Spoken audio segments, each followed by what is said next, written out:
4 things that kill your value in front of an avoidant. Most people think value disappears in one dramatic moment. One betrayal, one huge mistake, one final argument that changes everything. But with avoidance, it usually dies slowly, quietly, almost invisibly. It fades in the small moments nobody warns you about. The extra text you sent after they ignored the first one. The emotional paragraph you stayed up writing at 2 a.m. hoping they would finally understand your heart. The way you abandoned your own routines just to be available whenever they suddenly wanted attention again. And the scariest part is that most of these behaviors come from love. Real love, honest love. You are not trying to manipulate them, you are trying to save the connection. But to an avoidant, the harder you try to hold on, the more your energy starts feeling emotionally heavy to them, and the more they instinctively pull away. That is why so many people leave these relationships feeling confused, drained, and deeply humiliated because they gave everything and somehow ended up feeling less chosen than ever before. And if you've ever sat there staring at your phone wondering how caring more somehow made them care less, then subscribe to the channel right now because this video is going to explain the psychology nobody talks about openly, and once you see it, you'll never look at avoidant dynamics the same way again. One of the biggest mistakes people make with avoidance is assuming avoidants see love the same way they do. They don't. Most emotionally open people experience closeness as safety. The more connected they feel, the calmer they become. But avoidants are often wired differently beneath the surface. Too much emotional intensity can feel suffocating to them even when the relationship itself is healthy. Too much dependence can subconsciously register as pressure.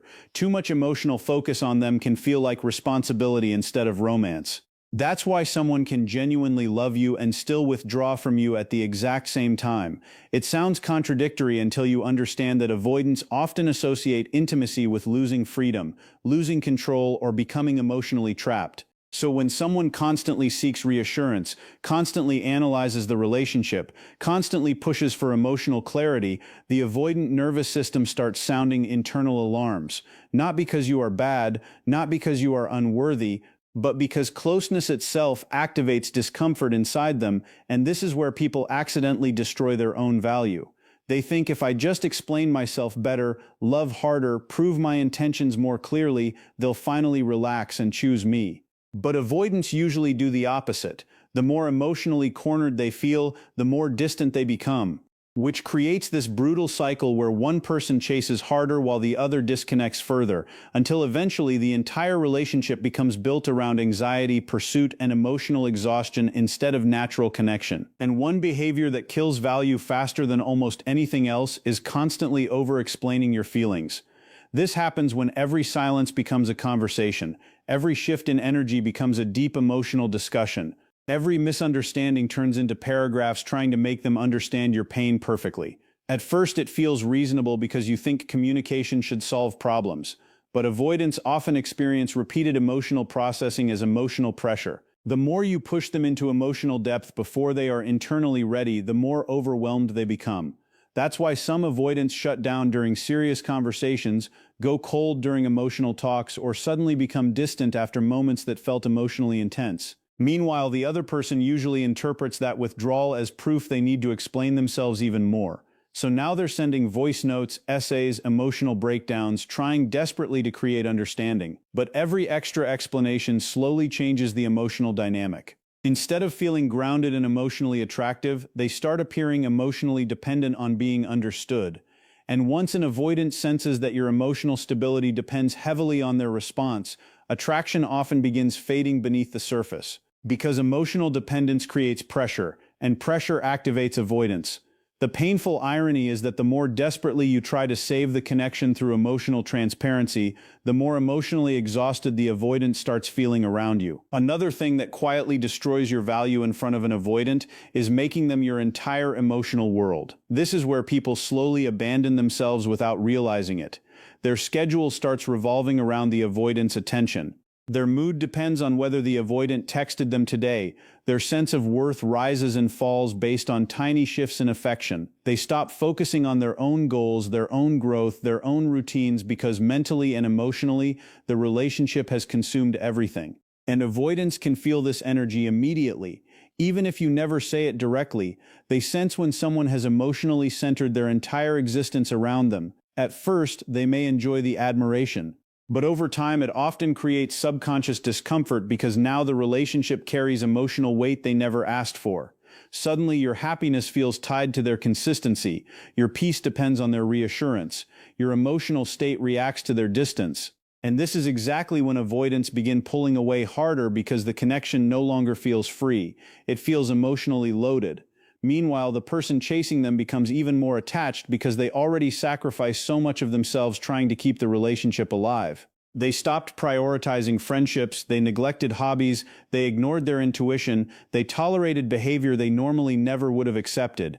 And slowly, without realizing it, they trained the avoidant to believe they would always stay no matter how little effort was given in return. Then comes one of the most destructive patterns of all, chasing after every withdrawal.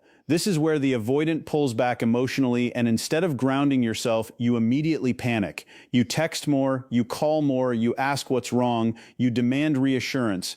You try fixing the distance instantly because the silence feels unbearable. But this reaction is exactly what destroys emotional polarity in avoidant dynamics. The avoidant pulls away to create space, but your panic closes that space immediately, which makes them crave even more distance. So now the relationship becomes trapped in a cycle where one person pursues and the other escapes.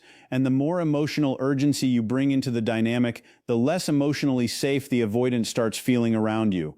This is why emotional restraint becomes so powerful. Not emotional suppression, not pretending not to care, but the ability to regulate yourself instead of collapsing every time someone becomes inconsistent. Avoidants quietly respect people who can maintain emotional balance without spiraling, people who do not chase every mood shift, people who can observe distance without immediately abandoning themselves in fear, because calmness creates emotional safety, desperation creates emotional pressure. And when you constantly chase someone every time they withdraw, you unknowingly communicate something dangerous. I am more afraid of losing you than committed to respecting myself. That is the moment value begins collapsing because no matter how loving you are, nothing lowers attraction faster than proving you will betray your own emotional stability just to keep someone from leaving. What most people never realize is that emotional restraint is not about becoming cold. It is not about pretending you do not care. It is not some toxic performance where you intentionally ignore messages just to regain power. Real emotional restraint is much quieter than that. It is the ability to feel deeply without letting those feelings control your behavior every single moment. And avoidants notice this immediately because emotionally regulated energy feels completely different from anxious energy. One feels calm, grounded, and safe. The other feels urgent, unpredictable, and emotionally hungry. When someone can sit with uncertainty without spiraling, when they can experience distance without immediately demanding answers, it changes the emotional atmosphere of the relationship. Suddenly, the avoidant no longer feels emotionally trapped inside someone else's reactions. They no longer feel responsible for stabilizing another person's nervous system every few hours. And this is important because avoidants often carry an unspoken fear that relationships will eventually consume them emotionally. So when someone responds to inconsistency with patience instead of panic, it interrupts the avoidant's expectation that closeness always leads to pressure. But many people never develop this emotional discipline because they think love means immediate emotional expression at all times. They think every fear should be spoken instantly, every insecurity should be processed immediately, every uncomfortable feeling deserves urgent reassurance. Yet, ironically, constantly externalizing every emotion slowly weakens your presence in the relationship because it communicates that your internal world has no emotional anchor outside of them. And once an avoidant feels like they are carrying the emotional weight of your stability, attraction begins suffocating under responsibility. This becomes even more obvious when reassurance turns into a constant need. At first, the questions seem small. Do you still care about me? Are we okay? You still love me, right? But over time, those questions stop sounding romantic to an avoidant. They start sounding like emotional maintenance, like an endless responsibility they can never fully satisfy. And the dangerous part is that reassurance addiction never actually solves insecurity anyway. Even when they reassure you, the relief only lasts temporarily before the anxiety returns again. So now the relationship becomes trapped in this exhausting cycle where one person constantly seeks emotional certainty while the other feels increasingly pressured to provide it. And avoidants are especially sensitive to this dynamic because emotional dependence activates their fear of being emotionally consumed. The more they feel responsible for your emotional state, the more their nervous system begins craving escape. This is why some avoidants suddenly become emotionally numb after periods of intense closeness. It is not always because they stopped caring. Sometimes they simply became overwhelmed by the emotional expectations surrounding the relationship. Meanwhile, the person seeking reassurance interprets the withdrawal as proof they need even more reassurance, which only deepens the cycle further.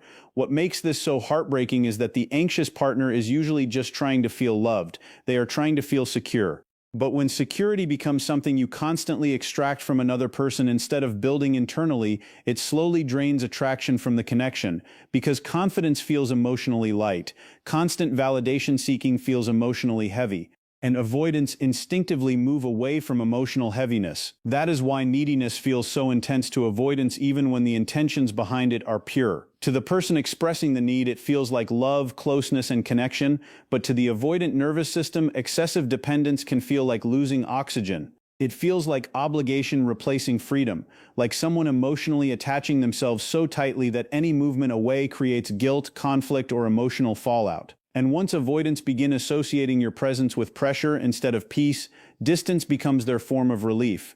This is the part nobody wants to admit because it hurts deeply, but avoidants often feel safest when they are not emotionally responsible for another person's identity, happiness, or self-worth. That is why emotionally independent people tend to affect avoidance differently. Independence creates space. Space lowers pressure, and lower pressure allows avoidants to relax emotionally instead of constantly feeling like they must either perform emotionally or escape entirely. But many people unintentionally communicate the opposite energy. They stop living fully outside the relationship. Their emotional state becomes visibly controlled by the avoidant's attention level. If the avoidant texts warmly, they feel amazing. If the avoidant becomes distant, their entire emotional world collapses. And while that level of attachment may sound passionate in movies, in real life it often creates a silent imbalance where one person slowly loses emotional leverage because they have emotionally surrendered too much control over themselves. The avoidant can feel this dependency growing, and even if they never consciously analyze it, their attraction often weakens because the relationship no longer feels emotionally free. Another massive mistake people make is abandoning their standards just to keep the avoidant from leaving. This happens slowly. You tolerate inconsistent communication you normally would not accept. You accept last-minute effort. You excuse emotional unavailability. You stop speaking up about your needs because you fear creating distance. And little by little, the relationship teaches the avoidant that they can invest less while still keeping full access to you emotionally. This is one of the fastest ways value disappears. Because self-respect is deeply connected to attraction whether people admit it or not. When someone repeatedly abandons their own boundaries in order to maintain connection, it unconsciously signals fear of loss more than confidence in self-worth. And avoidants especially notice when someone becomes overly accommodating because it removes emotional tension from the relationship entirely. There is no longer uncertainty about whether you will stay, no longer any real consequence for inconsistency, no longer any emotional challenge that inspires effort. The avoidant slowly settles into emotional complacency because deep down they already know you will continue giving regardless of what they provide in return. And this is where resentment begins growing silently inside the person overgiving. They start feeling unseen, unappreciated, emotionally neglected. But instead of pulling back and reconnecting with their standards, they usually give even more, hoping the avoidant will finally recognize their loyalty. Yet excessive self-sacrifice rarely creates respect. More often, it creates imbalance. And this leads into one of the hardest truths of all. There is a massive difference between love and self-abandonment. Love is honest, open, caring, but self-abandonment is when your desire to keep someone outweighs your commitment to yourself. It is when you ignore your intuition repeatedly because you are terrified of losing the connection. It is when your boundaries disappear every time they pull away. It is when you keep shrinking your needs smaller and smaller, hoping eventually you will become easy enough to love. But no relationship built on self-erasure can sustain real emotional value for long because people subconsciously feel when someone has disconnected from themselves. And avoidants especially tend to lose attraction when someone appears willing to tolerate anything just to avoid abandonment. Not because avoidants are cruel, but because emotional overavailability without boundaries removes polarity, tension, and respect from the dynamic. The tragic part is that many people believe sacrificing themselves proves the depth of their love. They believe enduring emotional inconsistency patiently will eventually earn devotion, but relationships do not become healthier when one person disappears emotionally in order to preserve connection. Real intimacy requires two whole people showing up honestly, not one person slowly dissolving themselves trying to avoid being left behind. And the moment you start betraying your own emotional truth just to maintain someone's presence, your value in the relationship begins quietly collapsing from the inside out. One of the most emotionally draining things you can do in front of an avoidant is react intensely to every small shift in their behavior. The delayed reply, the shorter text, the slight change in tone, the sudden need for space. When someone becomes hyper-focused on these tiny fluctuations, the relationship slowly transforms into an emotional surveillance system where every interaction gets analyzed for hidden meaning. And the problem is not just the anxiety itself. The problem is what that anxiety does to your energy. It makes your presence feel emotionally tense. You stop interacting naturally because internally you are always scanning for signs of rejection, signs of distance, signs that something is wrong. Avoidants pick up on this far more than people realize. Even when you try hiding it, they can feel when every silence is emotionally loaded for you. They can feel when a delayed response instantly changes your mood, and eventually, interacting with you begins feeling emotionally exhausting because the relationship no longer feels calm or spacious. It feels like every behavior carries emotional consequences. This is why emotionally reactive dynamics slowly kill attraction, not because emotions are bad, but because constant emotional volatility creates pressure, unpredictability, and tension. The avoidant begins associating the relationship with emotional labor instead of emotional peace. Meanwhile, the anxious partner becomes more reactive because the avoidant's increasing distance confirms their deepest fears. So now both people are unconsciously triggering each other's wounds over and over again without understanding why the relationship keeps deteriorating. What actually creates attraction in avoidant dynamics is emotional stability. And emotional stability is not the absence of emotion. It is the ability to stay connected to yourself even while experiencing emotion. That distinction changes everything. Stable people still care deeply. They still feel hurt. They still desire closeness, but they do not emotionally collapse every time the relationship becomes uncertain for a moment. They do not abandon their routines, self-respect, or emotional center the second someone pulls away. And avoidants are often drawn toward this kind of grounded energy because it feels safe in a way they rarely experience. Stable people do not emotionally chase them into corners. They do not make every difficult moment feel catastrophic. They do not create panic every time space enters the relationship. Instead, they communicate calmness through their behavior. And calmness is deeply attractive to avoidants because it lowers their subconscious fear of engulfment. Think about it this way. Avoidants often expect relationships to eventually become emotionally demanding, chaotic, or controlling. So when someone responds to distance with maturity instead of emotional explosion, it disrupts that expectation completely. Suddenly, intimacy no longer feels like a trap waiting to close around them. It feels breathable. But emotional stability only becomes possible when your sense of identity is not completely fused to another person's attention. If your self-worth rises and falls based on their consistency, you will always feel emotionally unstable around avoidance. That is why people who heal and reconnect with themselves often become far more attractive naturally without even trying. Their energy changes, their presence feels lighter, less desperate, less emotionally dependent. And ironically, that is often when avoidants start leaning closer again. Another thing that quietly destroys your value is trying to fix the avoidant instead of understanding them. This usually begins with good intentions. You see their wounds, you recognize their fear of intimacy, you notice the emotional walls they keep around themselves, and part of you believes that if you love them correctly, patiently enough, deeply enough, you can heal them. So you become the therapist, the emotional coach, the constant source of insight and understanding. You explain their patterns to them, you analyze their childhood wounds, you gently try helping them become more emotionally open. But eventually, the relationship stops feeling equal because now one person is unconsciously positioned as the project while the other becomes the fixer. And avoidants often resent this dynamic even when they secretly know some of the observations are true. Why? Because constantly feeling psychologically analyzed creates shame and pressure. It makes them feel emotionally defective instead of accepted. The more you subtly communicate, you need healing before you can love me properly, the more emotionally exposed and inadequate they may begin feeling around you. So instead of opening up more, they retreat deeper into themselves. Meanwhile, the fixer becomes emotionally exhausted because no matter how much effort they pour into helping the avoidant evolve, the relationship still lacks consistency and emotional safety, and eventually resentment starts growing on both sides. One person feels unappreciated for all the emotional labor they invested. The other feels emotionally controlled, observed, or incapable of simply existing imperfectly inside the relationship. Real love cannot survive long when one person feels responsible for repairing the other's inner world. This becomes especially dangerous when someone starts believing they can earn love through sacrifice.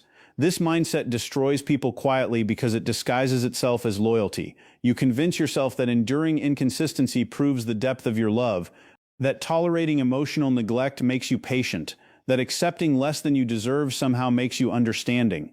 And because avoidants often give love inconsistently, warm one moment, distant the next, the emotional highs become addictive. You start chasing those rare moments of closeness like emotional oxygen, so you sacrifice more time, more energy, more dignity, more emotional labor. You keep telling yourself that eventually the avoidant will realize how deeply you care and finally choose you fully. But relationships do not become healthier when one person keeps bleeding emotionally to prove devotion. In fact, excessive sacrifice often lowers perceived value because it removes balance from the relationship entirely. The avoidant unconsciously learns that your love is unconditional even when their effort is conditional. And once someone feels there is no risk of losing you, complacency often replaces intentional effort. This is why people wake up years later feeling emotionally depleted and invisible. They spent so long trying to earn consistent love that they forgot healthy love was never supposed to require self-destruction in the first place.